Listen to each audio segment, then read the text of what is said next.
الحمد للہ رب العالمین والعاقبۃ للمتقین والصلاة والسلام علی سید الانبیاء والمرسلین قال اللہ تعالی وتبارک فی القرآن المجید والفرقان الحمید بسم اللہ الرحمن الرحیم والضحیٰ واللیل اذا سجی صدق اللہ مولانا العظیم وصدق رسولہ النبی الکریم الرؤوف الرحیم اللہم نور قلوبنا بالقرآن وزین اخلاقنا بالقرآن وادخلنا الجنة بالقرآن ونجنا من النار بالقرآن قال اللہ تعالی وتبارک فی شان حبیبہ مخبرا وعامرا ان اللہ وملائکتہ یصلون علی النبی یا ایہا الذین آمنوا صلوا علیہ وسلموا تسلیما صلاۃ والسلام علیک وعلی آلک واصحابک یا محبوب رب العالمین۔ تمام حمد و ثنا، تعریف و توصیف اللہ جل مجدہ الکریم کی ذات بابرکات کے لیے، جو خالق کائنات بھی ہے اور مالک شش جہات بھی۔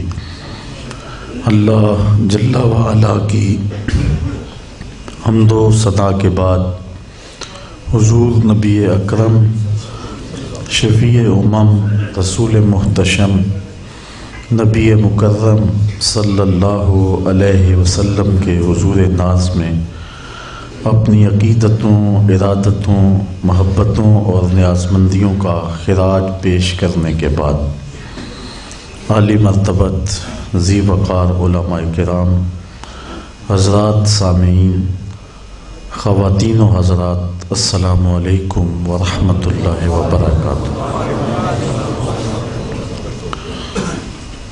بتوفیق الہی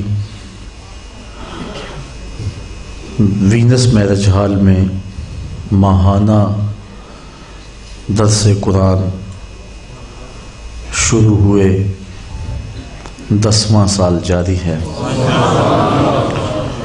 اور تسلسل کے ساتھ کتاب رحمت قرآن مجید کا پیغام آپ تک منتقل کیا جا رہا ہے۔ جس شوق و وارفتگی میں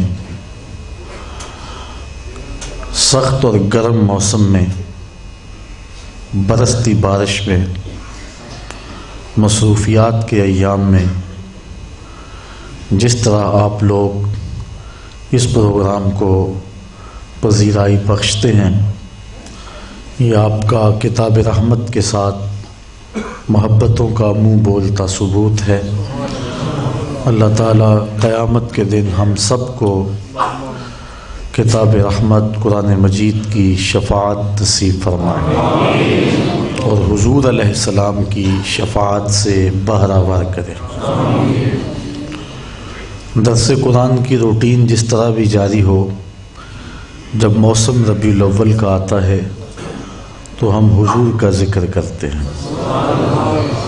اس مرتبہ ساتھیوں نے مجھے یہ حکم دیا تھا کہ حضور علیہ السلام کے مبارک شمائل کا تذکرہ آج کے اس پروگرام کا عنوان ہو، اور اس عنوان سے کچھ باتیں آپ تک پہنچائی جائیں۔ یہ وہ مضمون ہے جس کو بیان کرنے کا حق کوئی بھی ادا نہیں کر سکتا۔ ہم تو 14 صدیوں کے فاصلے پہ ہیں۔ جن لوگوں نے حضور کو شب و روز دیکھا، وہ بھی حضور علیہ السلام کا حلیہ بیان کرنے کی طاقت نہیں رکھتے تھے۔ حضرت عمر بن عاص رضی اللہ تعالی عنہ فرماتے ہیں کہ اگر تم مجھے کہو کہ حضور کا نقشہ بیان کرو، ما اطقت، کہتے ہیں میرے میں طاقت ہی نہیں۔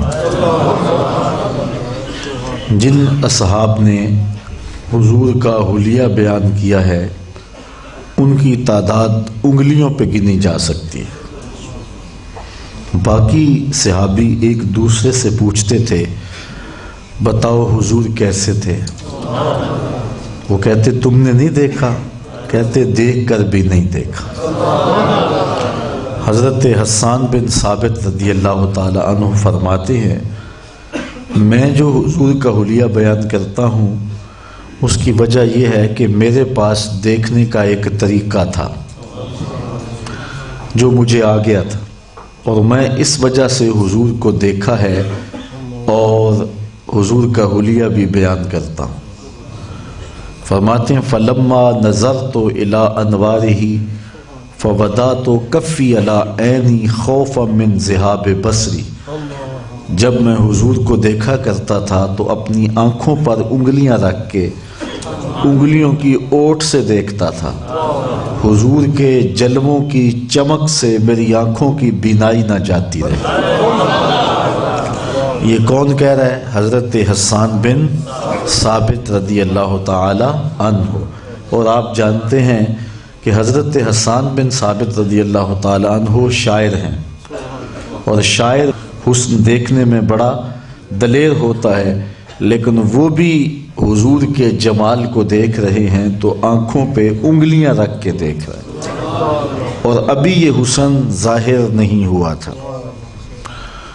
بر صغیر پاک و ہند میں بڑا معروف نام ہے حضرت شاہ ولی اللہ محدث دہلوی علیہ رحمہ کا۔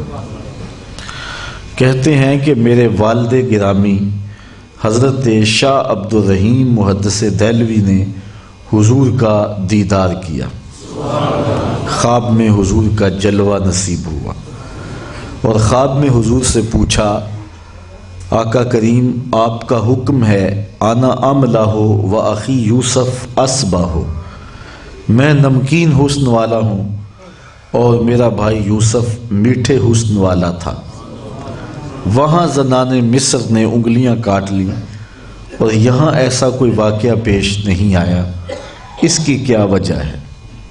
یہ حضرت شاہ ولی اللہ محدث دہلوی کے والد گرامی نے خواب میں حضور کی زیارت کے دوران آقا کریم سے سوال پوچھا۔ اور یہ بات ذہن میں رکھیں، ابن ماجہ شریف میں 6 طرق سے روایت مروی ہے، حضور نے فرمایا جس نے مجھے خواب میں دیکھا اس نے مجھے ہی دیکھا۔ شیطان خواب میں بھی حضور کی مثل ہونے کا دعویٰ نہیں کر سکتا۔ پھر جس نے حضور کو خواب میں دیکھا حضور اس کے خواب میں قصد، ارادے اور مرضی سے آئے۔ پھر حضور نے خواب میں جس کو جو عطا کیا وہ حقیقت میں عطا کیا۔ پھر جس کو حضور نے خواب میں دیدار دیا، صحیح بخاری کی روایت ہے، حضور فرماتے ہیں من رعانی فی المنام فسیرانی فی الیقظہ، جس نے مجھے خواب میں دیکھا ان قریب جاگتے بھی دیکھ لے۔ علماء نے تشریحات میں لکھا ساری زندگی نہ دیکھ سکا، جب سانس ٹوٹ رہی ہوگی نزع کا عالم ہوگا، رخ محبوب سامنے ہوگا، اور اگر اس وقت حضور کا دیدار ہو جائے تو اور چاہیے بھی کیا، سوکھا نکلے سا ظہوری جے ویخ لواں مکھ تیرا۔ تو حضرت شاہ ولی اللہ محدث دہلوی نے اپنے والد گرامی کے خوابوں کو ایک کتابی شکل میں شائع کیا۔ اس کتاب کا نام ہے در ثمین فی مبشرات النبی الامین، اب اردو ترجمے کے ساتھ مارکیٹ میں دستیاب ہے۔ 40 خواب ہیں جو حضرت شاہ عبد الرحیم نے دیکھے اور حضور سے جو گفتگو ہوئی اس کا بیان ہے۔ کہتے ہیں میرے والد گرامی نے خواب میں حضور کی زیارت کی اور عرض کی کہ آپ کا ہی حکم ہے کہ میں نمکین حسن والا ہوں اور میرا بھائی یوسف میٹھے حسن والا تھا۔ وہاں تو زنان مصر نے انگلیاں کاٹ لی، جبکہ حسن صبی کی نسبت حسن ملی میں کشش زیادہ ہوتی ہے، یہاں کوئی ایسا واقعہ پیش نہیں آیا، تو اس کی کیا وجہ؟ تو حضور نے خواب کے اندر جو ارشاد فرمایا وہ سننے کے قابل ہے۔ فرمایا اے عبد الرحیم جمالی مستور عن اعین الناس غیرۃ من اللہ، مالک نے غیرت محبت کی وجہ سے میرے حسن کو لوگوں کی نظروں سے چھپا کے رکھا ہے۔ اگر میرا حسن ظاہر ہو جاتا تو کسی میں دیکھنے کی تاب نہ ہوتی۔ یہی بہتر ہے کہ وہ پردے میں روپوش رہے، وہ اگر پردہ اٹھا دے تو کسے ہوش رہے۔ یہ چھپا ہوا حسن حضرات صوفیہ کہتے ہیں 70,000 بشریت کے پردوں میں چھپا ہے حضور کا حسن، اس کے باوجود بھی دیکھا نہیں جا رہا۔ حضرت حسان بن ثابت رضی اللہ تعالیٰ عنہ دیکھ رہے ہیں تو آنکھوں پہ انگلیاں رکھ کے دیکھ رہے ہیں۔ باقی رہی بات زنان مصر کی انگلیوں کے کاٹنے کی، تو حضرت امام احمد رضا کی کہانی سنیے۔ وہ فرماتے ہیں کہ حسن یوسف پہ کٹی مصر میں انگشت زنا، سر کٹاتے ہیں تیرے نام پہ مردان عرب۔ وہاں زنان مصر نے ان کا نام سن کر نہیں بلکہ ان کو دیکھ کر کے، ان کے حسن کو، جمال کو دیکھ کر کے اپنی انگلیاں کاٹ لی۔ انگلیاں کاٹی نہیں بلکہ انگلیاں بے اختیاری میں کٹ گئیں۔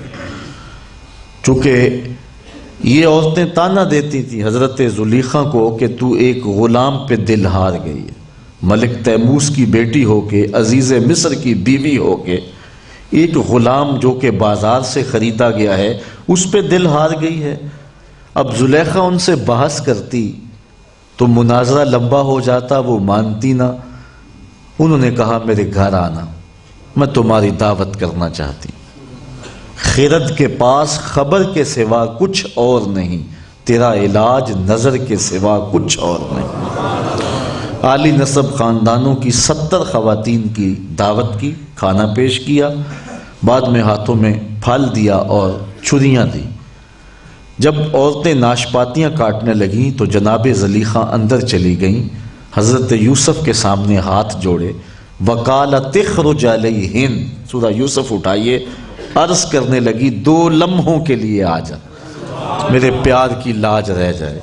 یہ تانے دے رہی ہیں، انہیں پتہ چلے غلام ہے کہ امام ہے۔ جناب یوسف اپنے حسن پہ، چہرے پہ نقاب رکھتے تھے، چونکہ کوئی دیکھ نہیں سکتا تھا، ہلکا سا نقاب الٹا، اور حضرت یوسف علیہ السلام وہاں سے گزرے جہاں خواتین ناشپاتیاں کاٹ رہی تھیں۔ جمال یوسفی کی چمک جب پڑی نا تو ہوش اڑ گئے، اپنی انگلیاں کاٹنے لگے۔ فَقَطَّعْنَ أَيْدِيَهُنَّ وَقُلْنَ حَاشَ لِلَّهِ مَا هَٰذَا بَشَرٌ إِنْ هَٰذَا إِلَّا مَلَكٌ كَرِيمٌ۔ یہ کوئی قصہ کہانی نہیں ہے، قرآن کی سچی داستان ہے۔ انہوں نے انگلیاں کاٹ لیں، انگلیاں کٹ گئیں، چھریاں پھر گئیں، لیکن زبان سے بولیں ہم بشر بشر کہہ رہی تھی، یہ تو کوئی مقرب فرشتہ تھا۔ جب تک دیکھا نہیں تھا تو کہتی تھی غلام پہ دل ہار گئی، جب دیکھ لیا تو پردے اٹھ گئے۔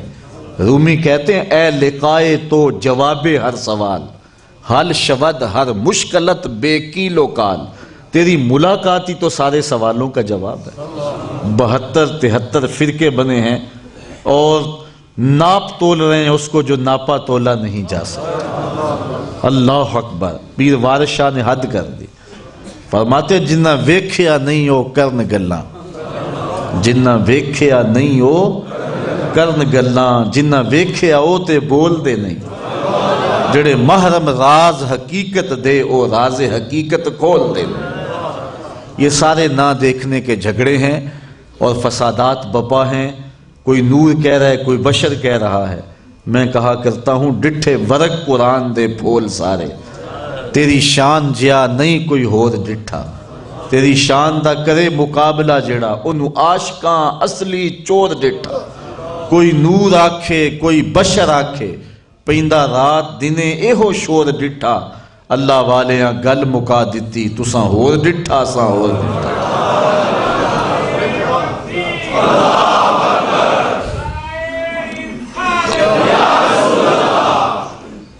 حضور خطیب الاسلام علیہ رحمہ فرمایا کرتے تھے تم نے حلیمہ کی بکریوں کے پیچھے پیچھے دیکھا ہے، سدرہ پر جبریل کے آگے آگے نہیں دیکھا۔ اور اقبال کہتا ہے تو نے یوسف کو کنویں میں دیکھا تو کیا دیکھا، ارے ناداں جو مطلق تھا مقید کر دیا تو۔ ابھی تو کنویں میں ڈھونڈ رہا ہے، وہ مصر کے تخت کا مالک بھی بنا ہوا ہے۔ تو اصل یہ سارے جھگڑے نہ دیکھنے کے ہیں۔ جب تک زنانے مصر نے جمال یوسفی نہیں دیکھا تھا تو زلیخا کو تانے دیتی تھی، اچھی بھلی ہو کے دل ہار گئی، دیوانی ہو گئی، جب دیکھ لیا تو پھر اپنے بھی ہاتھ کاٹ لیے۔ اللہ اکبر۔ اس لیے یہ سارے جھگڑے اس لیے ہیں کہ لوگوں نے میرے محبوب کو دیکھا، اگر دیکھ لیتے تو پھر جھگڑے نہ ہوتے۔ حضرت سیدہ عائشہ رضی اللہ تعالیٰ عنہ فرماتی ہیں لوامی زلیخا لو رأینا جبینہ ہو، زلیخا کو تانا دینے والی اگر میرے محبوب کی پیشانی دیکھ لیتی تو پھر ہاتھ نہ کاٹتی، دل کاٹ لیتی۔ اللہ اکبر۔ تو یہ سارے جھگڑے اس لیے ہیں کہ لوگوں نے دیکھا نہیں ہے۔ تو اعلیٰ حضرت نے کیا خوب بات کہی کہ حسن یوسف پہ کٹی مصر میں انگشت زنا، یہ تضاد کا شعر ہے۔ حضرت یوسف علیہ السلام کے حسن کو دیکھ کر مصر کی عورتوں نے انگلیاں کاٹ لی، ان کی انگلیاں کٹ گئیں، بے اختیاری میں کٹ گئیں۔ یہاں 6 چیزیں ہیں، عورتیں ہیں، مصر کی ہیں، جمال یوسفی کو دیکھا، انگلیاں کٹیں اور بے اختیاری میں کٹیں۔ اور ادھر کیا ہے؟ سر کٹاتے ہیں تیرے نام پہ مردان عرب۔ ادھر عورتیں ہیں، ادھر مرد ہیں، وہ عورتیں بھی مصر کی، یہ مرد بھی عرب کے، وہ دیکھ کر یہاں نام سن کے، ادھر انگلیاں ہیں ادھر سر ہیں، ادھر کٹی ہیں ادھر کٹاتے ہیں، تسلسل جاری ہے، تسلسل جاری ہے۔ عامر چیمہ نے ابھی کل کٹوائی ہے، حضرت غازی علم الدین نے ابھی تھوڑی دیر ہوئی ہے، 1 صدی بھی نہیں بیتی، انہوں نے بھی سر کٹوایا ہے۔ غازی ممتاز قادری کٹوانے کو تیار بیٹھا ہے، سر کٹاتے ہیں، تسلسل ہے، یہ سلسلہ ختم قیامت تک نہیں ہوگا۔ تیرے نام پہ مردان عرب، اللہ اکبر۔ تو وہ حسن دیا اللہ نے اپنے محبوب کو جو کسی اور کا مقسوم نہیں ہے۔ تو اگر کوئی بیان کرے تو بیان کرنے کی طاقت نہیں رکھ سکتا، لیکن اس کے باوجود ہر ایک نے بیان بھی کیا ہے اپنی استطاعت کے مطابق۔ حضور کے حلیے کو لوگوں نے، حضور کے اعضائے مقدسہ کے جمال کو لوگوں نے بیان کیا ہے۔ اور صحابہ کا محبوب اور مرغوب عمل تھا کہ وہ حضور کا حلیہ سننا چاہتے تھے۔ یہ جو ہم نے اہتمام کیا ہے آج کی اس مجلس کا، تو کوئی ایسا نہ ہو کہ بعد میں کوئی اس کو بھی غلط کہہ دے کہ یہ کہاں لکھا ہوا ہے۔ صحابہ کا معمول زندگی تھا۔ اس پہ صرف ایک روایت بیان کر کے مضمون کو آگے بڑھاؤں گا۔ صحابہ میں سب سے آخر میں انتقال کیا ہے حضرت ابو طفیل رضی اللہ تعالیٰ عنہ نے، 110 ہجری میں انتقال ہوا ہے۔ حضور کا وصال ہوا ہے 11 ہجری کے اوائل میں، اور ان کا انتقال ہوا ہے 110 ہجری میں۔ حضور کے وصال کے پورا 100 سال بعد بھی زندہ رہے ہیں۔ حج کا موسم ہے، مسجد حرام کا صحن ہے، لوگوں کا ہجوم ہے۔ حضرت ابو طفیل کسی اونچی جگہ پہ کھڑے ہو گئے اور لوگوں کو کہتے ہیں، لوگوں اس وقت روئے زمین پہ میرے علاوہ کوئی نہیں جس نے حضور کو دیکھا ہو۔ ناز ہے نا اس بات پہ کہ میں نے حضور کو دیکھا۔ استاد ذوق نے اپنے شاگردوں سے کہا تھا، آنے والی صدیاں تم پہ ناز کریں گی اے لوگو، تم نے ذوق کو دیکھا، تم نے ذوق سے باتیں کی ہیں، کہ زمانہ تم پہ ناز کرے گا کہ تم نے استاد ذوق سے ملاقات کی ہے۔ علامہ اقبال کہتے ہیں، نسیم تشنا ہی نہیں اقبال کچھ اس پہ نازاں، فخر ہم کو بھی ہے شاگردی داغ سخنداں کا۔ میرے استاد تھے محمد علی حاشر صاحب، مولانا ظفر علی خان صاحب کا جو ذمہ دار اخبار نکلتا تھا اس میں شاہ سرخیاں وہی لکھتے تھے۔ ان کی عمر کا آخری حصہ تھا، میں ابتدائی ایام میں تھا، تلمذ کا شرف ملا، اور یہ عروض و قوافی یہ میں نے ان سے سیکھے، بہور کا علم۔ تو وہ کبھی بات کرتے تو بڑے اتراتے کہ میں اقبال سے ملاقات کی ہے، میں نے فلاں جو ہے فلاں سے ملاقات کی ہے۔ جس نے ذوق کو دیکھا ہو، جس نے داغ دہلوی سے ملاقات کی ہو، جس نے اقبال سے مجلسیں اختیار کی ہوں، وہ تو ناز کرے، اور جس کی آنکھوں نے جمال محمد عربی دیکھا ہو پھر وہ اپنی قسمت میں ناز کیوں نہ کرے۔ تو حضرت ابو طفیل اونچی جگہ پہ کھڑے ہو گئے اور کھڑے ہو کے کہتے کیا ہیں، لوگوں آؤ، اس وقت روئے زمین پہ میرے علاوہ کوئی نہیں جس نے حضور کو دیکھا۔ اچھا، یہ سننے کی دیر تھی کہ لوگ بھاگ کھڑے ہوئے۔ یار میلاد کی تو شیرینی بانٹے تو لوگ اکٹھے ہو جاتے ہیں، جہاں حضور کی باتیں بانٹنے والا آ گیا، جہاں حضور کا ذکر بانٹنے والا آ گیا، تو پھر دور بھی تابعین کا ہے، ارد گرد جھمگٹا بن کے کھڑے ہو گئے۔ اب مسائل حج کے پوچھے ہوں گے نا، چونکہ حج تھا۔ یہ عید ہم سال کے بعد 2 بار پڑھتے ہیں، چھوٹی عید اور بڑی عید، اور مولانا صاحب کو ہر بار طریقہ بتانا پڑتا ہے، اس لیے کہ سال کے بعد جو آتی ہے۔ تو جن لوگوں نے حج کیا ہے انہیں بھی اچھی طرح یہ بات یاد ہوگی کہ وہاں ہر بندہ حج کے مسائل پوچھتا نظر آتا ہے، چونکہ اکثر لوگ پہلی بار گئے ہوتے ہیں، اور اگر کوئی دوسری بار یا تیسری بار بھی گیا ہے تو چونکہ سال کے بعد گیا ہے تو ہر بندہ حج کے مسائل پوچھتا ہوا وہاں نظر آتا ہے، اور جس کو سمجھے کہ اس کو مسائل آتے ہیں اس کے ارد گرد لوگوں کا جمگٹا ہی نظر آتا ہے۔ اب موسم حج کا ہے اور ایک ایسا شخص مل گیا جس نے حضور کو دیکھا ہے، تو پھر صحابہ کو حج کے مسائل پوچھنے چاہیے تھے نا، کہ حضور نے وقوف عرفات کیسے کیا، مزدلفہ کا قیام کیسا تھا، حضور بطن محصر کے قریب سے کیسے گزرے، آقا کریم نے رمی جمرات کیسے کیا، حضور نے طواف زیارت کیسے کیا، طواف الوداع کی کیفیت کیا تھی، مسائل پوچھنے چاہیے تھے نا۔ لیکن کیا پوچھا؟ صف لنا رسول اللہ، ہمیں حضور کا حلیہ بیان کر دو، اگر مل گئے ہو تو بتاؤ حضور کیسے تھے۔ تو حضرت ابو طفیل نے 3 لفظوں میں حضور کا حلیہ بیان کیا۔ وہ لفظ آپ یاد کرنا چاہیں آسان ہے، یاد کر بھی سکتے ہیں۔ کہتے ہیں کان رسول اللہ صلی اللہ علیہ وسلم ابیض ملیحا مقصدا، ابیض ملیحا مقصدا، ایک تو چٹے رنگ کے تھے، حدیث میں آتا ہے ازہر اللون، انور اللون کے لفظ بھی ہیں کہ حضور کا رنگ چمکدار تھا۔ ام معبد کہتی ہے رأیت رجلا ظاہر البذات، میں نے ایسا شخص دیکھا جس کا رنگ نکھرا ہوا تھا۔ تو یہ ابیض کا لفظ انہوں نے استعمال کیا، ایک تو سفید رنگ تھا، یہ ابیض کا لفظ جو ہے یہ خاص طور پہ حضور کے لیے استعمال ہوا ہے۔ یہ دادا جو ہوتا ہے نا وہ اپنے پوترے سے بڑا پیار کرتا ہے اور بیٹے سے زیادہ پیارے پوتے لگتے ہیں، تو حضور کے دادا جناب عبد المطلب رضی اللہ تعالیٰ عنہ حضور سے بڑا پیار کرتے تھے، اور حضور کا ایک عرفی نام انہوں نے رکھا ہوا تھا، وہ کیا تھا؟ ابیض۔ جب پکارتے یا ابیض، گورے رنگ والے، یہ نام کہہ کے پکارتے تھے۔ حضور علیہ السلام کی عمر ہے 9 سال۔ حضور کے چچا کے پاس لوگ آئے کہ بارش نہیں ہو رہی اور قحط پڑ گیا اور کھانے پینے کے لیے بھی کچھ نہیں ہے، آپ اولاد اسماعیل سے ہیں، ہمارے لیے کوئی دعا کریں۔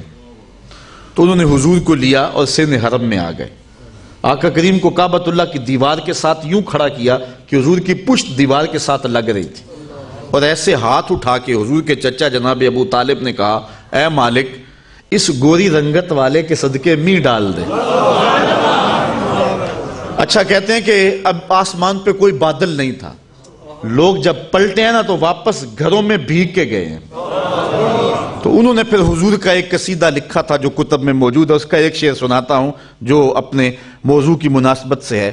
انہوں نے پھر کہا وَأَبْيَدُ يُسْتَسْقَى الْغَمَامُ بِوَجْهِهِ سِمَالُ الْيَتَامَى عِصْمَةٌ لِلْأَرَامِلِ، یہ میرا ابیض بھتیجا، یہ گوری رنگت والا بھتیجا جس کے چہرے کو دیکھ کے بادل برستے ہیں اور گھٹائیں آ جاتی ہیں جس کے چہرے کو دیکھ کر کے، یتیموں کا سہارا ہے اور بیواؤں کا آسرا ہے۔ تو ابیض کا لفظ حضور کے لیے خاص طور پہ استعمال ہوا ہے، تو حضرت ابو طفیل نے یہی لفظ استعمال کیا، کان رسول اللہ صلی اللہ علیہ وسلم ابیض، ایک تو سفید رنگ کے تھے، دوسرا فرمایا ملیحن، حسن نمکین تھا۔ اللہ اکبر، اللہ تعالیٰ نے اپنے محبوب کو ملاحت عطا کی تھی۔ کچھ حسن ایسے ہوتے ہیں کہ بندہ دیکھتا ہے اور اس کی چمک پڑتی ہے بندے کے اوپر، اور انسان اس کو دیکھ کر کے جو ہے وہ اپنا سب کچھ لٹا دیتا ہے، اور حسن ملی وہ ہوتا ہے جب بندہ دیکھتا ہے تو دیکھتا ہی رہ جاتا ہے، اور محبوب جب چلے جائیں پھر بندہ دل پہ ہاتھ رکھ کے کھڑا ہو جاتا ہے۔ اللہ نے اپنے محبوب کو وہ حسن دیا تھا کہ جس میں ملاحت تھی۔ اعلیٰ حضرت فرماتے ہیں حسن پھیکے ہیں جب تک نہ مذکور ہو، حسن پھیکے ہیں جب تک نہ مذکور ہو، ہے نمکین حسن والا ہمارا نبی، وہ ملیح دلارا ہمارا نبی۔ تو کہا دوسرا حضور کا حلیہ بیان کرتے فرمایا دوسرا حضور کا حسن سراپا ملی تھا، نمکین حسن تھا۔ تیسری بات جو فرمائی کہا مقصدہ، ہر معاملے میں توازن تھا، مقصد متوازن تھا، اعضائے بدنیہ متوازن تھے، سواء الصدر والبطن، سینہ اور پیٹ برابر، سر نہ بڑا نہ چھوٹا، قد نہ لمبا نہ چھوٹا، لیسا بالطویل ولا بالقصیر، قد لمبا بھی نہیں ہے قد چھوٹا بھی نہیں ہے، لیکن یہ شان اللہ نے دی ہے اذا جامع الناس غمرہم، 10,000 کا مجمع ہو، بڑے بڑے لمبے قد والے لوگ بھی موجود ہوں، حضور ان کے درمیان کھڑے ہوں، حضور کے کندھے لوگوں کے سروں سے اونچے نظر آیا گئے۔ یہ اللہ نے اپنے محبوب کو شان عطا فرمائی تھی۔ یہاں مجھے یاد آئے حضور کے چچا حضرت عباس رضی اللہ تعالیٰ عنہ، بڑا لمبا قد تھا، کسی نے ان سے پوچھا کہ آپ بڑے ہیں یا حضور بڑے ہیں، آپ بڑے ہیں یا حضور بڑے ہیں؟ تو انہوں نے جواب کیا دیا، ذرا غور کیجئے۔ انہوں نے کہا ہوا اکبر منی وانا اسن منہ، سال زیادہ میرے گزرے ہیں، بڑے حضور ہی ہیں۔ تو ہر معاملے کے اندر توازن تھا۔ اب آئیے ہم حضور علیہ السلام کا حلیہ دیکھتے ہیں۔ حضرت عبداللہ بن بریدہ رضی اللہ تعالیٰ عنہ حضور کے پاؤں کا حسن بیان کرتے ہیں، کہتے ہیں کان رسول اللہ صلی اللہ علیہ وسلم احسن البشر قدما، کہتے ہیں جتنے سونے قدم میرے حضور کے تھے کسی کے نہیں تھے، جتنے سونے قدم میرے حضور کے تھے کسی کے نہیں تھے۔ اور حضرت انس، حضرت ابو ہریرہ اور حضرت ہند بن ابی حالہ رضی اللہ تعالی عنہم فرماتے ہیں کان النبی صلی اللہ علیہ وسلم شسن القدمین والکفین، حضور کے ہاتھوں کی ہتھیلیاں اور قدموں کی ہتھیلیاں پر گوشت تھیں۔ اللہ اکبر۔ ایک صحابیہ ہیں حضرت میمونہ بنت کردم رضی اللہ تعالی عنہا، کہتے ہیں کہ میں اپنے والد کے ساتھ حضور کی خدمت میں حاضر ہوئی۔ جب ہم پہنچے حضور کے پاس تو آقا کریم اپنی ناکہ پہ، اپنی اونٹنی پہ تشریف فرما تھے، تو میرے والد نے آگے بڑھ کے حضور کے پاؤں پکڑ لیے۔ تو کہتی ہیں کہ میں نے حضور علیہ السلام کی مبارک انگلیوں کی زیارت کی۔ اب سنیے حضرت میمونہ بنت کردم کے لفظ، کہتی ہیں فما نسیتو فیما نسیتو طول اصبع قدمہ السبابہ علی سائر اصابعہ، انگوٹھے کے ساتھ والی انگلی کی جو لمبائی تھی نا باقی انگلیوں کی نسبت، کہتی ہیں سال گزر گئے ابھی تک وہ نقشہ ہی نہیں آنکھوں سے جا رہا، وہ حسن اب بھی میری نگاہوں کے سامنے۔ انسان کے ہاتھ کی جو انگلیاں ہیں اس میں یہ درمیان والی انگلی لمبی ہوتی ہے، اور جو پاؤں کی انگلیاں ہیں اس میں انگوٹھے کے ساتھ والی انگلی لمبی ہوتی ہے۔ حضرت میمونہ بنت کردم فرماتی ہیں میں کیا بتاؤں، حضور علیہ السلام کے انگوٹھے کے ساتھ والی جو انگلی تھی اس کا حسن ہی نہیں بھولتا ہے۔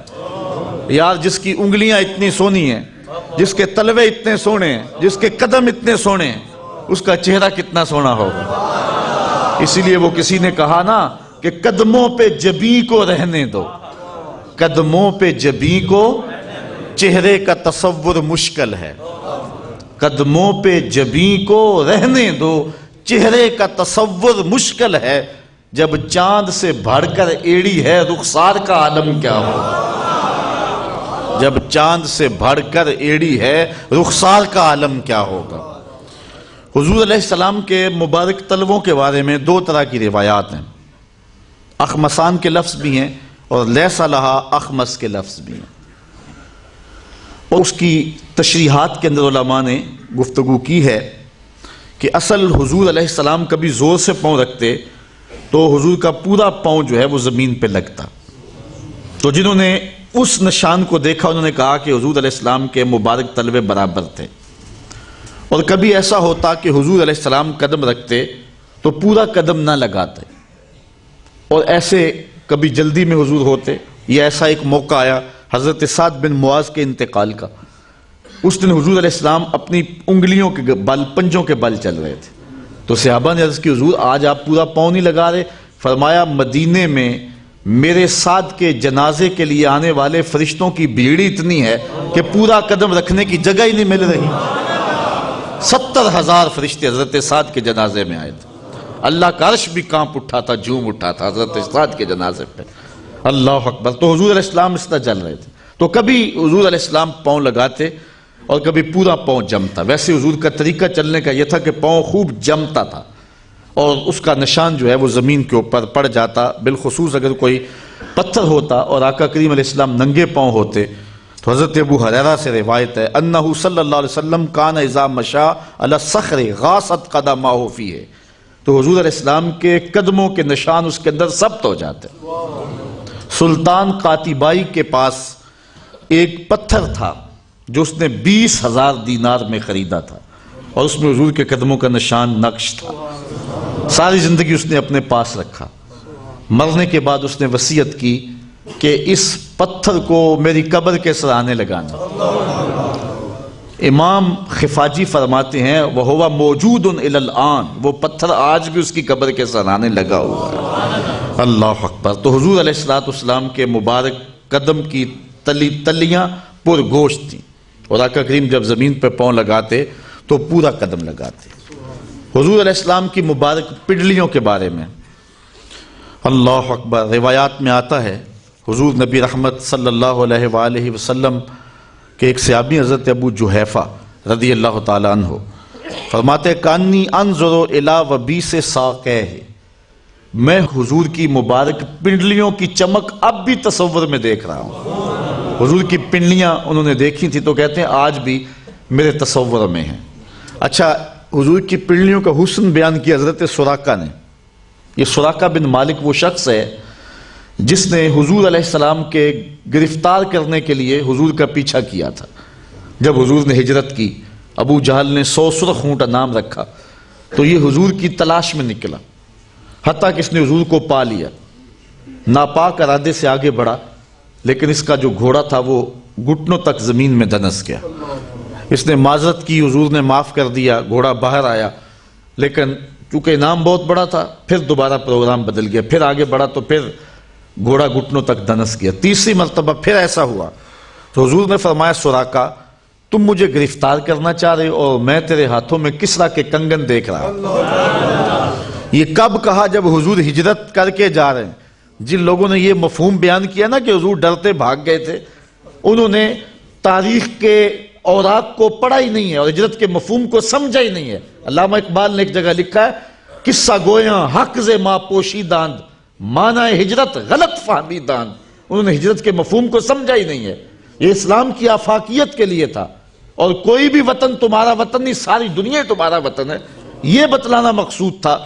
تو مسلمانوں کو آفاقیت دینا مقصود تھا، چین و عرب ہمارا، ہندوستان ہمارا، مسلم ہے ہم، وطن ہے سارا جہاں ہمارا، یہ پیغام دینا مقصود تھا۔ تو خیر حضور علیہ السلام نے فرمایا میں تیرے ہاتھوں میں کسرا کے کنگن دیکھ رہا ہوں، وہ اس زمانے کی سپر پاور ہے اور تم مجھے گرفتار کرنے آئے ہو۔ خیر ان کا سینہ روشن ہو گیا اور حضور کے لیے ان کے دل میں محبتوں کے جذبات پیدا ہوئے، لبوں پر اسلام کا کلمہ جاری ہوا۔ اب جب واپس آئے نا تو جو بھی راستے میں ملتا تو اسے کہتے کہ ادھر رہنے دو، ادھر میں دیکھ آیا ہوں، اور وہ سمجھتے کہ شاید دیکھ آئے ہیں ملے نہیں، لیکن یہ بھی کہتے میں دیکھ آیا ہوں، ادھر میں دیکھ آیا ہوں۔ وہ راستہ محفوظ ہو گیا، حضور مدینے چلے گئے۔ اچھا، حضرت سراقہ نے جب حضور کو دیکھا نا تو وہ حضور کی پنڈلی کا حسن بیان کرتے ہیں۔ اللہ اکبر۔ پنڈلی کا حسن بیان کرتے ہوئے کہتے ہیں کہ جب حضور اونٹنی پہ تشریف فرما تھے اور میں آگے بڑھا، فلما دنوت منہ وہو علی ناقتہ، جب میں گرفتار کرنے کے ناپاک ارادے سے آگے بڑھا نا تو حضور علیہ السلام اپنی ناقہ پہ تھے، اپنی سواری پہ تھے۔ جعلت انظر الی ساقہ، تو میں حضور کی پنڈلی کو دیکھتا رہ گیا، میں حضور کی پنڈلی کو ہی۔ اب وہ کیسی تھی؟ اب دیکھو ایک بادیہ نشین نے، ایک عرب نے اس پنڈلی کا نقشہ کیسا کھینچا ہے۔ کہتے ہیں کانہ جمارہ، کانہ جمارہ، ایسے تھی جس طرح جمارہ ہوتا ہے۔ اب جمارہ کیا ہے؟ آپ نے کبھی دیکھا ہو کہ کھجور جب نئی شاخیں نکالتی ہے نا تو جو نئی نکلتی ہوئی شاخیں جو ہیں وہ سفید شاخ جو درمیان سے نکلتی ہے چمکدار، اس کو عربی میں جمارہ کہتے ہیں۔ آپ کبھی غور کریں، یہ جو کیلا نہیں ہوتا کیلا، اس کو بھی توڑتے جائیں اور آخر اس کے اندر ایک راڈ سا نکلتا ہے سفید رنگ کا.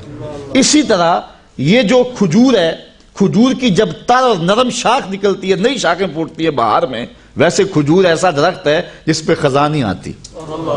ہر درخت کے پتے جھڑ جاتے ہیں، لیکن جس درخت کو محمد عربی سے نسبت ہے نا، مدینے سے، اس کے اوپر خزاں نہیں آتی. یہ کھجور ایسا درخت، لیکن پھر بھی جب بہار آتی ہے، بہار پہ بہار آتی ہے، تو پھر اس کی تازہ شاخیں جب نکلتی ہیں، تو جو نرم شاخوں سے نکلتی ہے اس کو عربی میں جمارہ کہتے ہیں. تو اس نے اپنے طریقے کے مطابق بتایا نا. ہم ظاہر ہے یہاں اگر سنبل و لالا کی بات کریں گے تو یہاں کے لوگ تو نہیں سمجھ پائیں گے. یہاں تو میاں صاحب کے لہجے میں بات کرنی پڑے گی نا. ککرتے انگور چڑھایا تے ہر گچھا زخم آیا. تو اس لیے مثال تو اپنے علاقے کی دینی ہوتی ہے. تو انہوں نے کہا کہ میں لوگوں کیا سمجھاؤں حضور کی پنڈلیاں کیسی تھی. کأنہ جمارہ، جس طرح کھجور کی وہ نرم اور گداز شاخ ہوتی ہے، اس طرح حضور کی پنڈلیاں چمکدار تھی. اللہ اکبر. فرماتے ہیں ساک اصل قدم شاخ نخل کرم. حضور علیہ السلام کی پنڈلیاں کرم کے درخت کی شاخیں ہیں. ساک اصل قدم، قدم کی اصل، شاخ نخل کرم، شم راہ اصابت پہ لاکھوں سلام. حضور علیہ السلام کے مبارک گھٹنوں کے بارے میں حضرت علی رضی اللہ تعالیٰ عنہ سے روایت ہے، کان رسول اللہ صلی اللہ علیہ وسلم دخم الکرادیس. حضور کے گھٹنوں کے جوڑ مضبوط تھے اور پرگوشت تھے حضور کے گھٹنے. ایک روایت میں جلیل المشاش کے لفظ بھی آئے ہیں. اور اعلیٰ حضرت فرماتے انبیاء طے کریں زانو جن کے حضور، انبیاء طے کریں زانو جن کے حضور، زانوؤں کی وجاہت پہ لاکھوں سلام. حضور کے قد کے بارے میں آپ سن چکے. حضرت علی المرتضیٰ روایت کرتے ہیں لم یکن بالطویل الممغط ولا بالکثیر المتردد وکان ربعۃ من القوم لم ارى قبلہ ولا بعدہ مثلہ. کہتے ہیں نہ لمبا قد تھا، نہ چھوٹا قد تھا، درمیانہ قد تھا. پھر کہتے ہیں کیا بتاؤں حضور جیسا نہ پہلے دیکھا نہ بعد میں دیکھا. اور حضرت حسان بن ثابت کہتے ہیں دیکھتے کیسے کسی ماں نے جنم دیا ہوتا تو دیکھتے. خدا نے وہ سچا ہی پن چھڑیا جدے وچ محمد نو ٹالیا. ایسا حسین پیکر تراشا، خدا نے حسینہ جمیلہ دا منہ موڑ دیتا، محمد بنا کے قلم توڑ دیتا. اللہ اکبر. حضرت انس سے روایت سنیے، کان رسول اللہ صلی اللہ علیہ وسلم احسن الناس قواما و احسن الناس وجہا. کہتے ہیں جیسا قد میرے حضور کا تھا کسی اور کا نہیں تھا، اور جیسا چہرہ میرے حضور کا تھا کسی اور کا نہیں تھا. اور اس قد نور کو اللہ نے بے سایہ بنایا تھا، حضور علیہ السلام کا سایہ نہیں تھا. حضرت زکوان روایت کرتے ہیں ان رسول اللہ صلی اللہ علیہ وسلم لم یکن یرا لہ ظل فی شمس ولا قمر. نہ چاند کی چاندنی میں نہ سورج کی روشنی میں کبھی بھی حضور کا سایہ نظر نہیں آیا تھا. اور اس کی وجہ حضرت عثمان غنی رضی اللہ تعالی عنہ بیان فرماتے ہیں ان اللہ ما اوقع ظلک علی الارض لئلا یدع انسان قدمہ علی ذلک الظل. حضرت عثمان کہتے ہیں حضور اللہ نے آپ کا سایہ اس لیے نہیں بنایا کسی انسان کے قدم نہ اس پہ آ جائے. اور حضرت مجدد الفسانی علیہ الرحمہ نے بھی ایک توجیہ کی ہے بڑی خوبصورت، ذرا غور کیجئے. آپ فرماتے ہیں اورا صلی اللہ علیہ وسلم سایہ نبوت در عالم شہادت، سایہ ہر شے از شے لطیف ترست چو لطیف ترز وے صلی اللہ علیہ وسلم در عالم نہ باشد اورا سایہ چے صورت دارت. کہتے ہیں کہ حضور کا سایہ نہیں تھا اس لیے کہ عالم شہادت میں ہر شے کا سایہ اس سے زیادہ لطیف ہوتا ہے، اور حضور سے زیادہ لطیف کائنات میں شے ہی کوئی نہیں، تو لہٰذا پھر سایہ کہاں سے آتا. اللہ اکبر. اچھا حضور کا سایہ تو نہیں تھا لیکن پوری کائنات میں سایہ میرے حضور کا ہی تھا. اللہ اکبر. وہ کیا کسی نے کہا کہ لوگ کہتے ہیں کہ سایہ تیرے پیکر کا نہ تھا، میں تو کہتا ہوں جہاں بر پہ ہے سایہ تیرا. بے سایہ ہو سائبان عالم، کسی شاعر نے کہا نا بے سایہ ہو سائبان عالم. سایہ بھی نہیں اور پورے عالم کا سائبان بھی میرے حضور ہی ہے. اللہ اکبر. اللہ تعالیٰ نے اپنے محبوب علیہ السلام کو جو رانیں عطا فرمائی تھیں، چونکہ حضور علیہ السلام کے پردے کی جگہ کو کسی نے دیکھا نہیں ہے، اور حضرت علی کو خاص طور پہ حضور نے وصیت کی کہ میرے انتقال کے بعد میرا غسل تم نے دینا، اس لیے کہ اگر کسی اور نے دیا اور کسی کی نظر میرے پردے کی جگہ پہ پڑ گئی تو اس کی آنکھیں نابینی ہو جائیں گے، وہ نابینا ہو جائے گا، اندھا ہو جائے گا۔ لیکن حضور جب بیٹھتے تھے تو حضور کی یہ رانیں آپ کے پیٹ کے ساتھ لگتی تھیں، قرفصا بیٹھتے تھے حضور، یعنی حضور علیہ السلام اپنے پاؤں کو کھڑا کر کے اپنی رانوں کو اپنے پیٹ کے ساتھ لگا کر کے جو ہے وہ بیٹھتے تھے۔ یہ حضور کے بیٹھنے کا طریقہ ہے۔ اچھا، اللہ نے اپنے محبوب کو یہ شان بھی دی کہ حضور ناف بریدہ پیدا ہوئے۔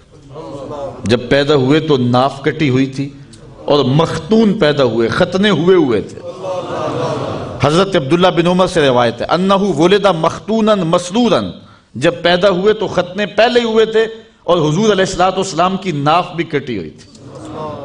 یہ جو ماں کا خون ہے وہ بیٹے کی غذا بنتا ہے، اور پھر جب بچے کی پیدائش ہوتی ہے تو پھر جو ہے وہ دوسرے طریقے سے منہ کے ذریعے سے غذا شروع ہوتی ہے۔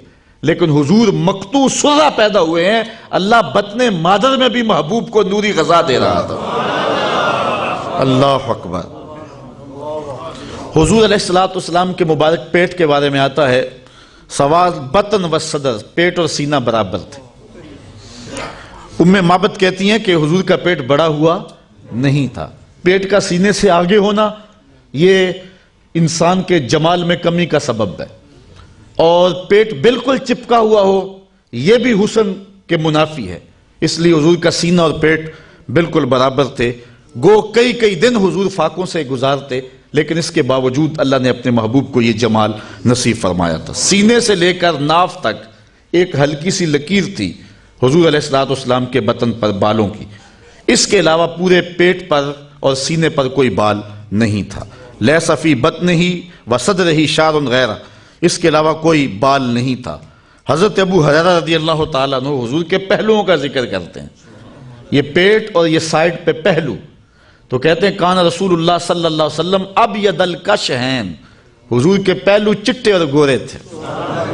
اللہ اکبر۔ حضرت اسید بن حضیر رضی اللہ تعالیٰ عنہ ایک صحابی ہیں جو حضور سے مذاق کر لیا کرتے تھے اور حضور ان سے مذاق کر لیا کرتے تھے، اور آقا کریم علیہ السلام کے پاس کھڑے ہو کر کے وہ ایسی گفتگو کرتے کہ لوگ خوش ہو جاتے۔ آقا کریم کی طبیعت کے اندر سختی نہیں تھی۔ اللہ تعالیٰ فرماتا ہے لو کنت فظا غلیظ القلب لانفضوا من حولک، اے محبوب اگر تو ترش مزاج ہوتا، تیرے ماتھے پہ شکنیں آتی ہوتی تو اتنے لوگ تیرے گرد جمع نہیں ہوتے۔ یہ جو بکل مار کے بیٹھے رہتے نا، کسی سے ہنس کے بولتے بھی نہیں ہیں، یہ ان کا اپنا دین ہے۔ رسول اللہ سے بڑھ کر تبسم کرنے والا کوئی نہیں تھا، متبسم رہتے تھے حضور۔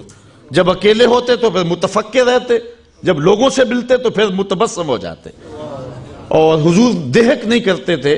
لیکن کبھی کبھی کوئی ایسی بات ہوتی تو حضور اتنا بھی مسکراتے کہ حضور کی داڑھیں بھی صحابہ کو نظر آتی، صحابہ سے مذاق کر لیتے، صحابہ حضور سے مذاق کر لیتے۔ ایک صحابی کا نام ظاہر بتلایا جاتا ہے، اور وہ ایک دیہات کا رہنے والا تھا، اور حضور فرمایا کرتے تھے یہ ہمارا دیہات ہے اور ہم اس کے شہر ہیں۔ اچھا، وہ مسجد نبوی کے آس پاس گھاس لا کر کے بیچتا تھا، اپنے گاؤں سے کاٹتا اور یہاں بیچتا، اور یہاں جو پیسے ملتے اس کی چیزیں اپنے دیہات کے لیے لے جاتا۔ ایک دن وہ گھاس بیچ رہا تھا، حضور گزرے، دیکھا کہ ظاہر بیٹھا ہوا ہے، حضور پیچھے سے گئے چپکے سے اور اس کی کولی بھر لی۔ یہ کسی کے پیار کو دیکھنا ہونا کہ یہ میرے سے کتنا پیار کرتا ہے، تو وہ بیٹھا ہو تو اچانک پیچھے سے جا کے اس کی آنکھیں بند کر لیتے، اس کو کہتے ہیں کولی بھرنا۔ اب دیکھتے ہیں آپ کہ یہ میرا نام لیتا ہے کہ نہیں لیتا، ہر وقت کہتا ہے جی میں تجھے ہی یاد کر رہا تھا، اب پتہ چلے کہ مجھے یاد کرتا ہے کہ نہیں کرتا، کس نمبر پہ میرا نام آتا ہے۔ آپ دیکھتے چیک کرتے نا کسی کو، اور اگر وہ بوجھ لے نام کہ کون ہے، کس کے ہاتھ ہیں، تو پھر اس کی محبت کا بھرم رہ جاتا ہے۔ ورنہ آپ اس کو کہتے ہیں، ہر وقت کہتا ہے میں تجھے ہی یاد کرتا ہے، آج پہچان ہی نہیں سکا۔ اب حضور گئے نا چپکے سے جا کے حضرت ظاہر کی کولی بھر لی۔ اچھا، حضور کے ہاتھ آئے اور پتہ نہ چلے کس کے ہاتھ ہیں۔ اللہ اکبر۔ ان کو پتہ چل گیا کہ یہ ہاتھ میرے حضور کے ہی ہیں، تو انہوں نے پتہ کیا کیا، کچھ بتانے کی بجائے اپنی کمر کو پیچھے کیا، حضور کے سینے سے جوڑا رگڑنا شروع کر دیا۔ حضور آنکھیں دبائیں کہ بول بتا کون، لیکن وہ بولے ہی نہ، اور میں کہتا ہوں اس نے کبھی بھی نہیں بولنا تھا۔ سفنے دے وچ ماہی ملیا، سفنے دے وچ ماہی ملیا تے گل وچ پا لیاں باواں، ڈر دی ماری اکھ نہ کھولا متا پھر وچڑ نہ جاواں۔ حضرت ظاہر بول ہی نہیں رہے اور حضور آنکھیں دبا رہے۔ پھر حضور نے خود ہی فرمایا اس غلام کو کون خریدے گا، اس نے کہا حضور میں تو بڑا سستا ہوں، مجھے کس نے خریدنا ہے؟ فرمایا تو اللہ کے ہاں بڑا مہنگا ہے، تو اللہ کے ہاں بڑا مہنگا ہے۔ تو صحابہ حضور سے مذاق کر لیتے۔ ایک صحابی کا ذکر آتا ہے وہ حضور سے عملی مذاق کرتا تھا۔ ایک تو ہے کہ گفتگو ایسی کرو کہ مزہ پیدا ہو جائے، ایک ہے کام ہی ایسا کرو۔ وہ جاتا منڈی میں سبزی خرید لیتا، کوئی نیا پھل آتا خرید لیتا، حضور کی خدمت میں آ کے ہدیہ پیش کرتا، حضور قبول کرتے، خود کھاتے، جو پاس بیٹھے ہوتے ان کو کھلا دیتے۔ اچھا اس کو دعا دیتے کہ یہ نیا پھل آیا تو نے ہمیں کھلایا، اللہ تجھے جزا دے۔ 2 4 5 دن بعد دوبارہ جب وہ منڈی جاتا نا تو جس سے وہ پھل لیا تو ادھار ہوتا، وہ پیسے مانگتا، کہتا آپ تجھے حضور کے پاس لے کے چلو، یہ پھل تو میں حضور کے لیے لے کے گیا تھا۔ اور پھر اس کو لے کے حضور کے پاس آ جاتا، حضور وہ جو پرسوں پھل نہیں کھایا تھا یہ اس کے پیسے مانگ رہا۔ حضور فرماتے میاں تو نے وہ تحفہ نہیں دیا تھا؟ عرض کرتا غریب آدمی ہوں، تحفہ کیسے دے سکتا تھا، میں نے سوچا سب سے پہلے حضور ہی کھائیں۔ تو آقا کریم اس کی قیمت بھی ادا کرتے اور پھر دوبارہ دعا دیتے، پھل کھلاتا، مفت کھلاتا، 2 مرتبہ دعائیں بھی لے جاتا۔ تو یہ آقا کریم علیہ السلام کے ساتھ صحابہ کا یہ محبت کا انداز تھا۔ اللہ اکبر۔ یہ حضرت اسید بن حضیر بھی ایسے شخص تھے۔ اچھا ایک دن کھڑے کھڑے حضور علیہ السلام سے باتیں چل رہی ہیں تو حضرت اسید بن حضیر کے پہلو سے کپڑا ہٹا ہوا تھا، تو یہ ایسی باتیں سنا رہا ہے کہ لوگ خوش ہو رہے ہیں، لوٹ پوٹ ہو رہے ہیں۔ حضور نے اپنے ہاتھ کو ان کے پہلو پہ مارا، کہا چل بس بھی کر اب۔ تو حضرت حضیر کا رنگ جو ہے ایک دم بدل گیا۔ عرض کی حضور میں نے بدلہ لینا ہے۔ سب حیران ہے کہ حضیر کیا کہہ رہے ہیں، ابھی ہنس رہے تھے، اب کہتے ہیں میں بدلہ لینا ہے۔ حضور ناراض نہیں ہوئے، حضور نے فرمایا لے لے بھائی۔ اس نے کہا نہ، جب آپ نے مجھے تھپڑ رسید کیا تھا نا تو میرا کش جو تھا، میرا جو پہلو تھا وہ برہنہ تھا، ننگا تھا، اس کے اوپر کپڑا نہیں تھا۔ حضور نے کپڑا ہٹا دیا۔ اللہ اکبر۔ جب کپڑا ہٹایا نا سارے صحابہ کو غصہ آ رہا حضرت اسید پہ، یہ کیا کرنے لگے؟ لیکن جب حضور کا کپڑا ہٹانا اور گوری گوری حضور کے پہلوؤں کی وہ رنگت اور جھلک دکھائی دی، اب لفظ سنو، فَاحْتَضَنَهُ فَجَعَلَ يُقَبِّلُ كَشَّهُ فَقَالَ بِأَبِي أَنْتَ وَأُمِّي يَا رسول اللہ أَرَدْتُ هَذَا۔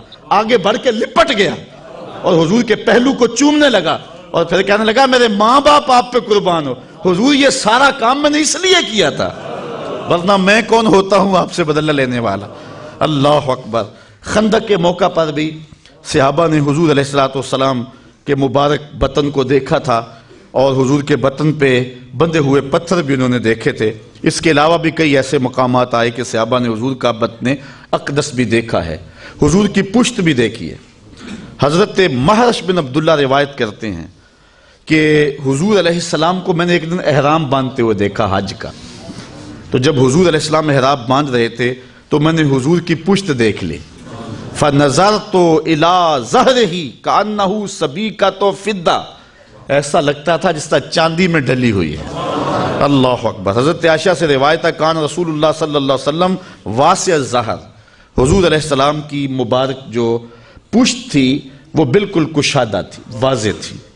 حضور کے سینے کے بارے میں حضرت ہند بن نبی حالہ روایت کرتے ہیں، کہتے ہیں کان رسول اللہ صلی اللہ علیہ وسلم عریض الصدر، حضور کا سینہ کشادہ تھا، اور اللہ خود کہہ رہا ہے لم نشرح لک صدرک۔ اللہ اکبر۔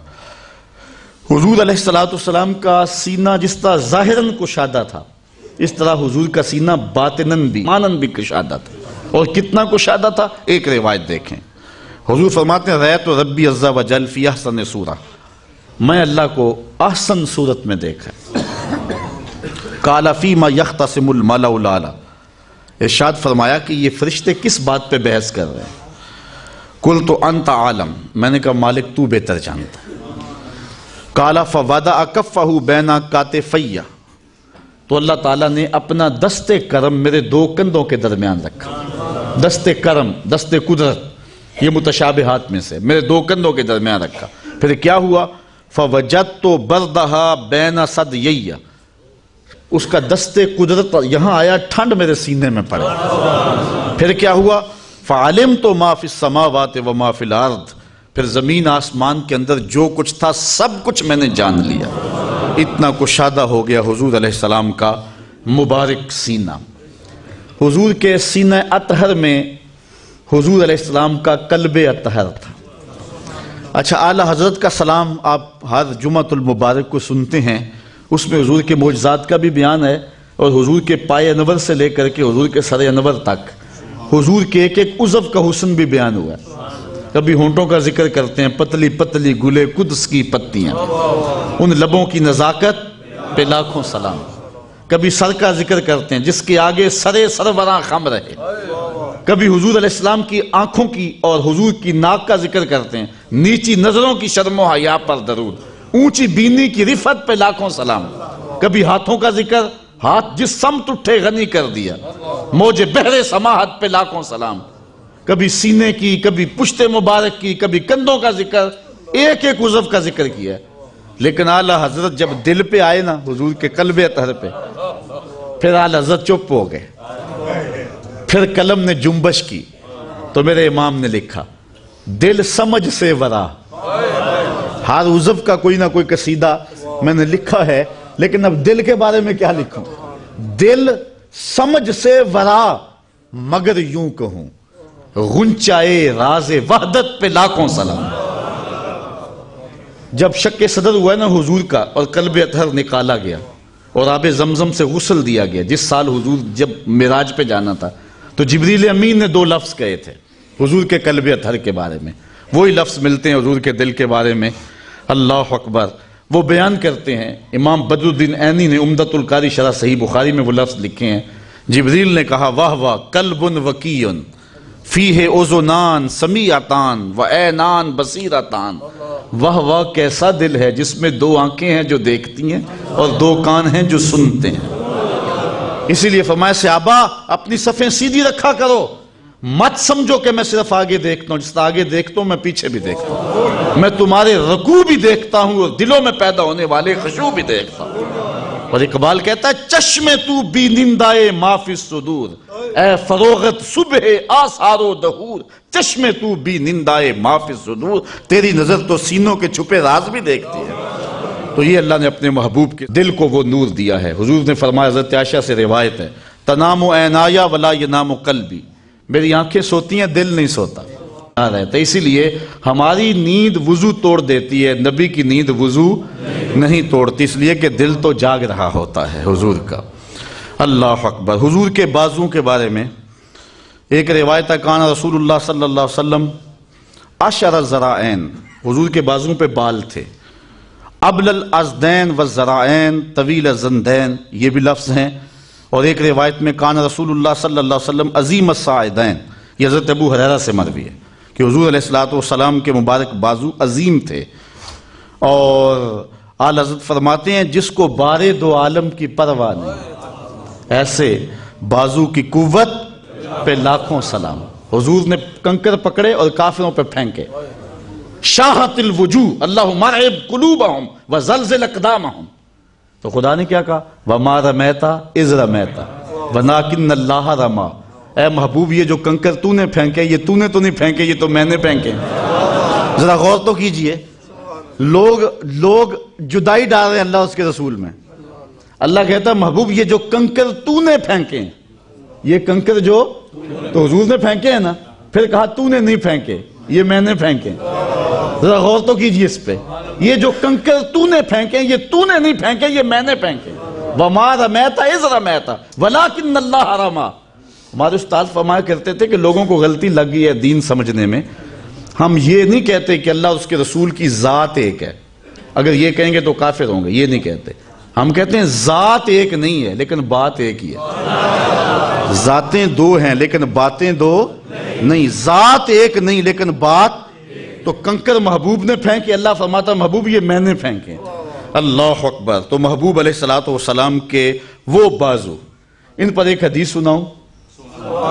ایک ظاہری حسن ہے نا بازوں کا، اور ظاہری لمبائی ہے کہ موزونیت کے ساتھ حضور علیہ السلام کے مبارک بازو لمبے تھے، لیکن اس کا ایک اور مانوی قد بھی ہے، اور وہ حضرت عبداللہ ابن عباس بیان کرتے ہیں، کہتے ہیں نماز پڑھائی حضور نے، نماز پڑھاتے پڑھاتے حضور نے ہاتھ آگے کیا، بخاری کی روایت ہے، پھر پیچھے کر لیا، سلام پھرا تو صحابہ نے پوچھ لیا حضور آج آپ نے نماز پڑھاتے پڑھاتے ہاتھ آگے کیا پھر کھینچ لیا، کیونکہ صحابہ سمجھتے تھے حضور کی اداؤں کا نام دین ہے، تو یہ آج نئی ادا سامنے آئی ہے تو یہ بھی دین ہوگا، تو انہوں نے کہا کہ حضور ہم بھی ایسے کیا کریں، یہ نماز کا حصہ ہے، تو یہ آپ نے فرمایا کہ کیوں ایسا فرمایا؟ تو حضور نے فرمایا اصل بات یہ نہیں تھی، بات یہ تھی جنت میں کھجوروں کا ایک خوشہ لٹک رہا تھا، جنت میں کھجوروں کا ایک خوشہ لٹک رہا تھا، میں اس کو توڑنے کے لیے بازو بڑھایا تھا، پھر میں توڑنے لگا، پھر میں نے نہیں توڑا، اور اگر میں توڑ لیتا تم دنیا کے ختم ہونے تک کھاتے رہتے، ختم نہ ہوتا۔ اب جنت کہاں ہے؟ 7 آسمانوں کے اوپر، پہلے آسمان تک جانا ہو، عربی تازی گھوڑا ہو، بغیر کسی رکے ہوئے 500 سال تک دوڑے تو پہلے آسمان تک پہنچے، پھر اتنی ہی موٹائی، پھر 2 آسمانوں کے درمیان فاصلہ، پھر دوسرا، پھر تیسرا، پھر فاصلہ، پھر کہیں جنت کا درخت بھی ایک 500 سال کی اونچائی پہ ہوتا ہے، اور حضور نے یہاں سے ہاتھ اٹھایا اور وہاں پہنچا دیا۔ وہاں تک جا سکتا ہے، ضرورت وہاں تک تھی کیونکہ پھل وہاں لگا تھا، اگر آگے بھی لے جانا چاہتے تو جا سکتا تھا، کیونکہ پھل وہ توڑنا اس لیے وہاں تک پہنچایا۔ میں اور آپ اپنا ہاتھ اٹھائیں تو کتنا اونچی جائے گا؟ 3 فٹ اونچا، اس سے تو نہیں جاتا۔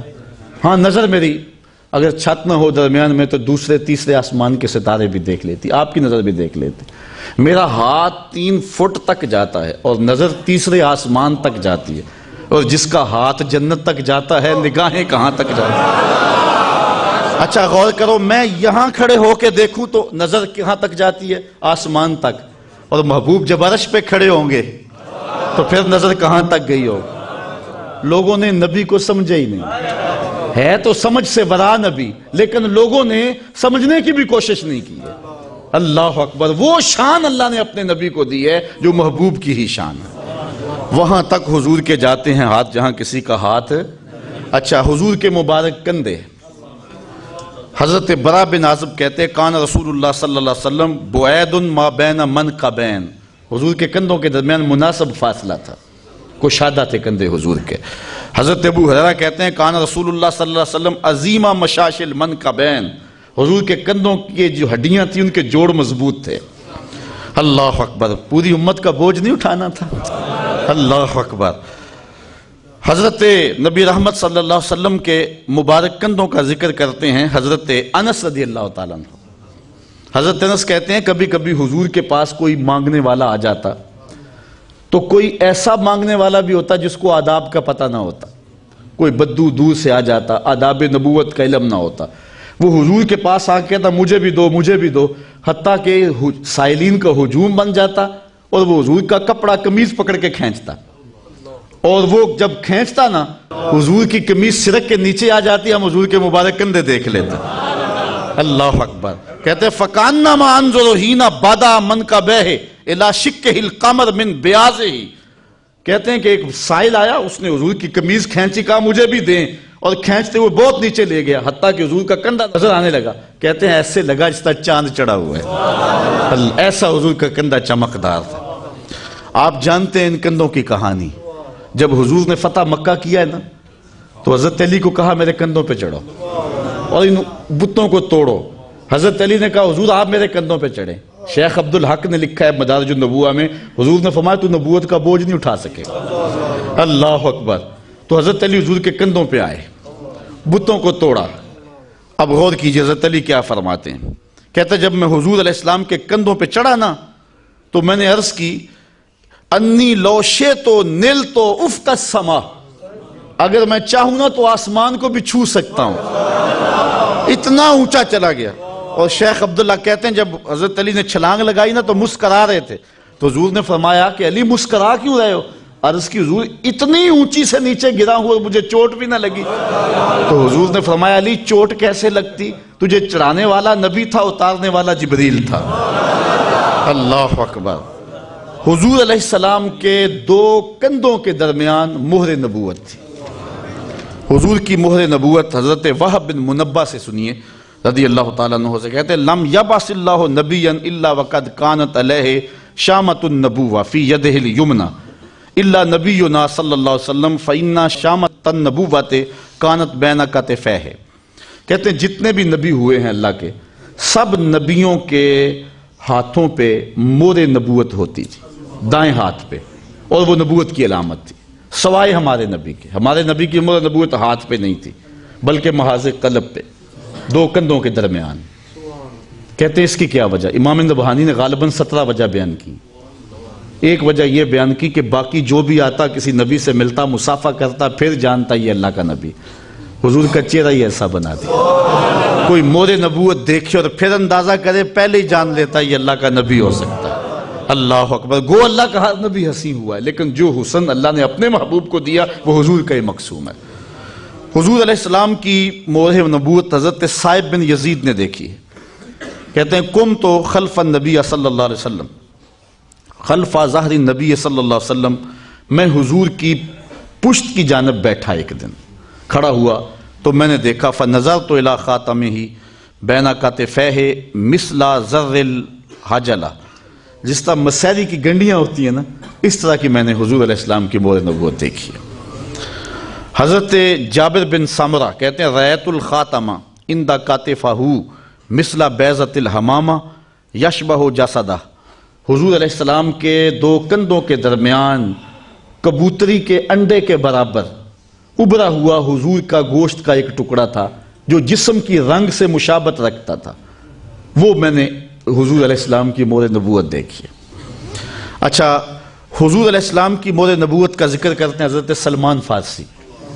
آپ جانتے ہیں صحابہ میں سب سے زیادہ لمبی عمر کسی نے پائی ہے تو وہ حضرت سلمان فارسی نے پائی، 350 سال زندگی پائی۔ ان کا باپ مجوسی تھا، آگ کو پوجنے والا، لیکن یہ اپنی زمینوں میں جاتے، بڑے امیر آدمی تھے، تو راستے کے اندر ایک گرجا آتا تھا، اس گرجے کے پادری کے پاس بیٹھنے اٹھنے لگے۔ اس نے بتایا کہ یہ جو ہے وہ آگ کو پوجنا اچھی بات نہیں ہے، اور اس نے ان کے دل میں سچی طلب پیدا کی۔ حضرت سلمان فارسی کے باپ کو پتہ چلا تو انہوں نے ان کو باندھ دیا، یہ کسی طرح سے جان چھڑا کر کے وہاں سے بھاگ گئے، اور کہتے ہیں کہ میں بھاگ کے ایک پادری کی جا کے خدمت کرتا رہا، ساری زندگی گزار دی۔ جب اس کا آخری وقت آیا اس نے مجھے بلایا، بلا کے کہا تو نے بڑی نوکری کی ہے، بڑی خدمت کی ہے میری، میں تجھے کچھ دینا چاہتا ہوں۔ میں نے کہا کہ میں اسی لیے تو آپ کے پاس آیا ہوں۔ اس نے کہا کہ میری تدفین کے بعد غموریا چلا جانا، وہاں کا پادری ہے جو اس وقت کتاب اللہ کا صحیح عالم ہے، اس کے پاس تجھے کوئی خیر کی بات ملے گی۔ میں تجھے صرف اتنی بات بتاتا ہوں کہ اس وقت روئے زمین پر اس سے بہتر کوئی شخص نہیں ہے۔ کہتے میں نے اس کی تدفین کی مرنے کے بعد اور غموریا چلا گیا، ساری زندگی میں نے وہاں گزار دی۔ پھر جب وہ مرنے لگا تو اس نے مجھے بلایا، کہنے لگا کوئی ایسا شخص نہیں ہے کہ جس کے پاس اب میں تجھ کو بھیجوں، لیکن اب تو چلا جا یثرب میں، نبی آخر الزمان کے ظہور کا وقت قریب آ گیا اور وہ ہجرت کر کے یثرب میں آئیں گے۔ کہتے ہیں میں نے اس کو کہا کہ میں کیسے پہچان سکوں گا کہ وہ اللہ کے نبی؟ کوئی شخص بھی تو دعویٰ کر سکتا ہے۔ اس نے کہا نشانیاں بتا دیتا ہوں، ایک نشانی یہ ہے صدقہ نہیں لیں گے، دوسری نشانی یہ ہے ہدیہ لیں گے، تیسری نشانی یہ ہے دو کندھوں کے درمیان مہر نبوت ہوگی۔ کہتے ہیں کہ میں یثرب کی جانب چلنے لگا تھا، آگے سے ایک قافلہ آ رہا تھا، انہوں نے مجھے پکڑ کے غلام بنا لیا اور میرے ساتھ بھلا یہ کیا کہ آ کے مدینے میں بیچ دیا۔ ایک یہودی نے مجھے خرید لیا اور اپنے باغ میں خدمت کے لیے وقف کر دیا۔ شہزادے تھے، بہت بڑے باپ کے بیٹے تھے، لیکن سچی طلب کے لیے کبھی عرش پر کبھی فرش پر، کبھی ان کے در کبھی در بدر، غم عاشقی تیرا شکریہ میں کہاں کہاں سے گزر گیا۔ کہتے ہیں میں نے کہا مجھے غلامی بھی قبول ہے۔ اچھا، کہتے ہیں کہ میں ایک دن اس کی کھجوریں توڑ رہا تھا اور کھجور کے اوپر چڑھا ہوا تھا، اللہ اکبر، اچانک طلع البدر علینا کی آوازیں آنے لگی، بس میرے اندر کشش پیدا ہوئی اور میں نے چھلانگ لگائی اور دوڑ پڑا۔ میرے مالک نے پیچھے بڑھ کے مجھے پکڑ لیا، اس نے سمجھا شاید غلام بھاگ گیا۔ میں نے کہا میں غلام تیرا ہی ہوں، یہ جسم تیرا ہی ہے لیکن دل نوکر کسی اور کا ہے۔ کہتے میں تھوڑی سی کھجوریں لی اور حضور کے پاس چلا گیا، میں نے کہا حضور یہ قبول فرمائیں، یہ صدقہ ہے۔ فرمایا ہم نبی ہم صدقہ نہیں کھاتے۔ کہتے ہیں کہ نشانی پوری ہو گئی۔ پھر کچھ دن ڈال کر کے میں پھر کھجوریں لی اور عرض کی حضور یہ ہدیہ ہیں، حضور نے قبول فرما لی۔ اب تیسری نشانی کی میں طاق میں تھا کہ کوئی موقع ملے تیسری نشانی بھی دیکھ سکوں۔ کہتے ایک دن مجھے موقع ملا، حضور تشریف لائے، میرے باغ میں آ گئے، اتیت رسول اللہ صلی اللہ علیہ وسلم، میں حضور کے پاس آیا تو جب میں حضور کے قریب ہوا نا تو میں پیچھے پیچھے ہوتا تاکہ میں وہ کسی طرح سے حضور کی مہر نبوت دیکھ لوں. تو آقا کریم نے کیا کیا؟ فَعَلْقَ إِلَيَّ رِدَاءَهُ. حضور پیچھے چادر رکھتے تھے، حضور نے اتاری اور میری جانب پھینکی، پھر رخ میری جانب پھیرا. وقال، اور فرمایا انظر الی ما امرت بہ. اس نے جو بتایا تھا دیکھ لے، اس نے جو بتایا تھا وہ دیکھ لے. فرأیت الخاتم بین کفیہ. اللہ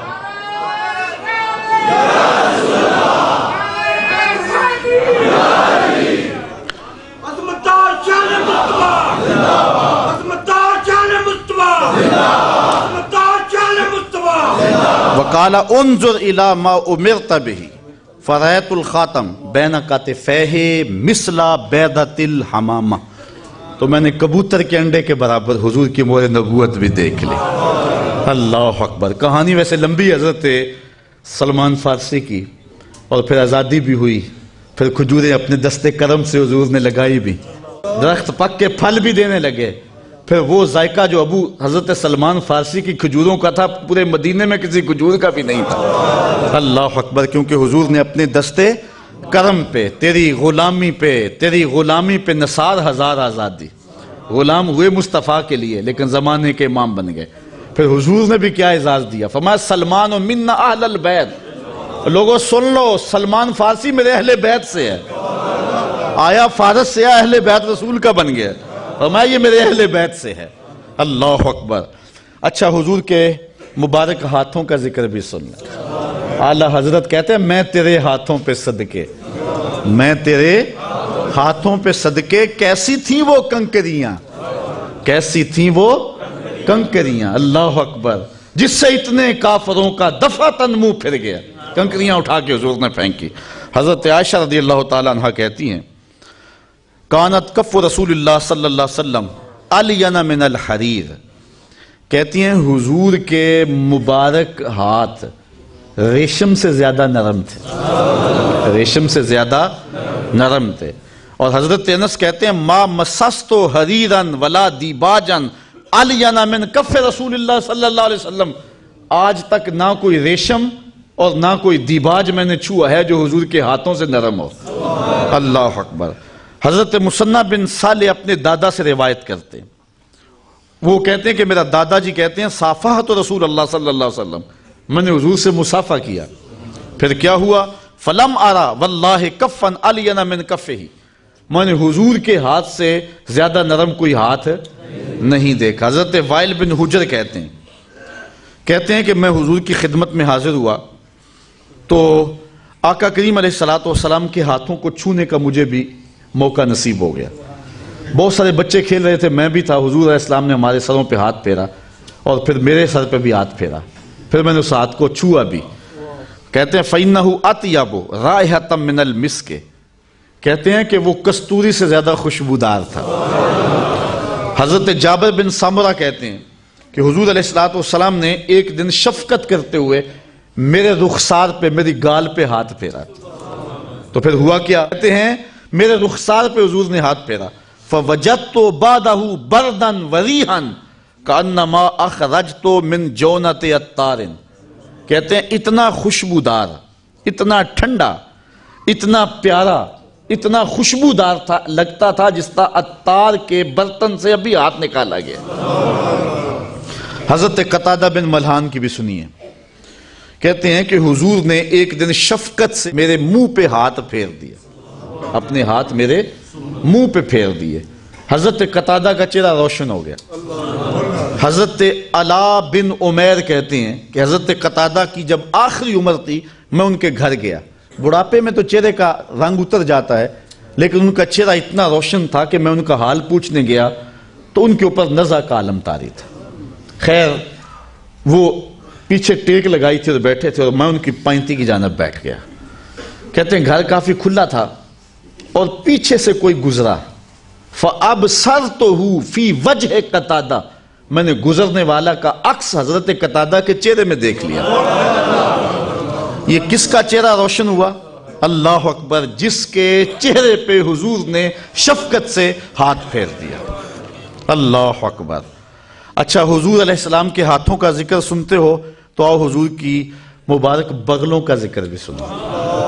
حضور علیہ السلام کی مبارک بغلیں بے بال تھیں، بعض نے کہا کہ تھوڑے سے بال تھے اور حضور نے کھینچ دیے تھے، اور بعض کہتے ہیں بے بال تھی، اور حضور کی بغلوں کا رنگ اور حضور کے جسم کے رنگ میں فرق نہیں تھا۔ عموماً بغلوں کا رنگ اور جسم کا رنگ فرق رکھتا ہوتا ہے، اور بغلوں کے اندر جو ہے وہ سمیل اچھی نہیں ہوتی۔